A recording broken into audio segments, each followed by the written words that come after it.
자, 오늘 공부하실 차트는 파마 리서치입니다. 먼저 차트를 보아주시기 바랍니다. 보시다시피 초대박 종목이에요. 지금도 증권사들의 평균적인 목표 주가가 80만 원 전후로 형성되어 있을 정도로 이 종목에 대한 추가 상승에 대한 기대치가 매우 높은 편이죠. 그럴 수밖에 없는 것이 이 스킨 부스터 시장은 지난 10여 년 동안 최고의 퍼포먼스를 보였기 때문이었습니다. 이 스킨 부스터 시장도 유행을 타는데요. 이 파마 리서치가 등장하기 전에는 히아루론산이 대세였습니다. 이른바 물광주사죠. 메조테라피 방식, 그러니까 피부 진피층에 소량의 히아루론산을 주사해서 피부 수분과 탄력, 광택을 개선하는 시술인데요. 개선 효과는 매우 빨라요. 하지만 그런 장점이 있는 반면에 지속력이 좀 부족하다는 단점이 있었죠. 파마 리서치의 리쥬라는 폴리뉴클레오타이드 성분을 기반으로 피부를 재생하는 효과를 입증하면서 거의 10년째 피부 미용 시장을 독주하고 있습니다. 강남의 유명한 피부과 의사라면 리쥬란 시술을 하지 않은 사람을 찾아보기 어려울 정도로 말이죠. 사람들은 알고 있다. 모든 피부는 리쥬란으로부터 시작된다는 것을 라고 했던 파마 리서치의 광고 카피는 전혀 과정이 아니었던 겁니다.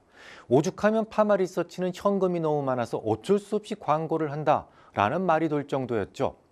최근 상계 분기 매출 성장률은 무려 58%에 달했고 영업이익 성장률은 72%를 기록했으니까요.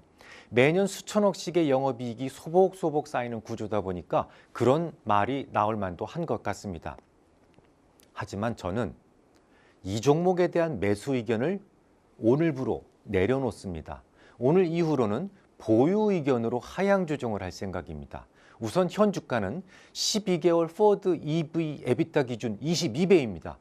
글로벌 피어 그룹 평균치인 14배수를 크게 웃돌고 있어요. 또한 파마 리서치 지난 3년간 평균치가 8배수였다는 점을 감안해도 현재 주가는 매우 고평가 수준입니다. 물론 이 종목이 그동안 보여주었던 퍼포먼스를 고려할 때 그 정도의 프리미엄을 충분히 받을 만하다라는 의견도 있어요. 하지만 지금까지의 독점적 권리를 인정받고 있던 특허가 이제 조만간 만료된다는 점도 감안해야 된다고 생각을 합니다. 연호의 정소로부터 추출하는 PDRN에 대한 독점적 배타적 권리가 소멸된다면 비슷한 효과를 가진 수많은 시밀러들이 나올 텐데요. 그 후에도 이 정도의 프리미엄을 보장받을 수 있을지가 일단 의문입니다. 결정적인 것은 지금까지 우리가 배우셨던 드림팀을 이용한 기본 매매법에서도 고점 징후를 매우 뚜렷하게 여러 곳에서 드러내고 있다는 점이죠. 차트를 봐주십시오. 최고점이라고 볼 수 있는 붉은색 화살표 구간에서 우선 관모형 패턴이 나타나고 있습니다. 관모형은 파동이 매우 좁게 진행되다가 파동의 하단부가 빠르게 훼손되는 패턴을 의미한다고 말씀드렸었어요. 2단 이상의 하락을 하게 되는 대표적인 고점 패턴을 말하는데요. 관모형의 하단부가 8월 20일 종가였습니다.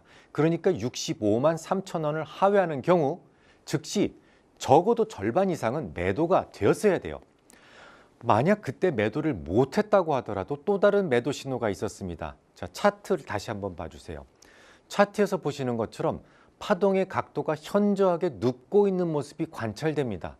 파동의 각도가 건강하지 못하고 눕기 시작했다는 말은 결국 보이지 않는 매도세의 출현을 의미하기 때문에 적어도 9월 17일에는 절반 매도를 하셨어야 됩니다. 특히 저 파란색 원형 구간을 보시면 매수 금지 구역마저 설정되고 있죠. 매수 금지는 뭐예요? 말 그대로 당분간 매수 금지가 풀리기 전까지는 신규 매수는 하지 마세요라는 신호입니다. DI-가 ADX 라인을 하회한 이후에 3영업일이 지나도록 ADX가 고개를 숙이지 않는다면 그곳으로부터는 상당한 수준의 저항력이 만들어지기 때문입니다. 매수 금지 신호가 스스로 풀리거나 혹은 9월 16일 시가를 완전히 넘어서기 전까지는 신규 매수가 금지되는 것이죠. 물론 지난 9월 26일에는 강력한 상승이 있었어요. 게다가 음량병립의 모습으로 기술적으로만 본다면 이때부터 조금 상승이 가능한 모습이었습니다. 이유가 있었어요. 지금 우리나라의 스킨 부스터 시장은 양대 산맥으로 나뉘어져 있었는데요. 실제 사람의 사체로부터 조달받은 재료를 쓰는 쪽, 그리고 연어의 정소로부터 추출한 동사의 PN 기반의 재료입니다. 최근 인간의 시신으로부터 기증받은 소재의 경우 이 죽은 사람의 이력을 증명하기 어렵다라는 이유로 다소 안 좋은 의견이 형성되는 바람에 경쟁사인 파마리서치가 강세로 전환됐던 겁니다. 사실 경쟁사의 경우 미국에서 기증받은 시신의 피부를 주로 이용하기 때문에 윤리적인 문제는 없다고 생각합니다만, 아무튼 머리 위에 상당히 강한 매도 사인이 잡혀 있는 상황에서 신규 진입은 그다지 바람직스럽지 않습니다. 자, 그러면 이 종목에 대한 전략을 좀 더 구체적으로 세워보죠. 일단 새로운 호재가 있었기 때문에 조금은 더 상승할 수 있을지 모르겠습니다. 경쟁자에 대한 악재는 당연히 나에게는 호재가 되니까요.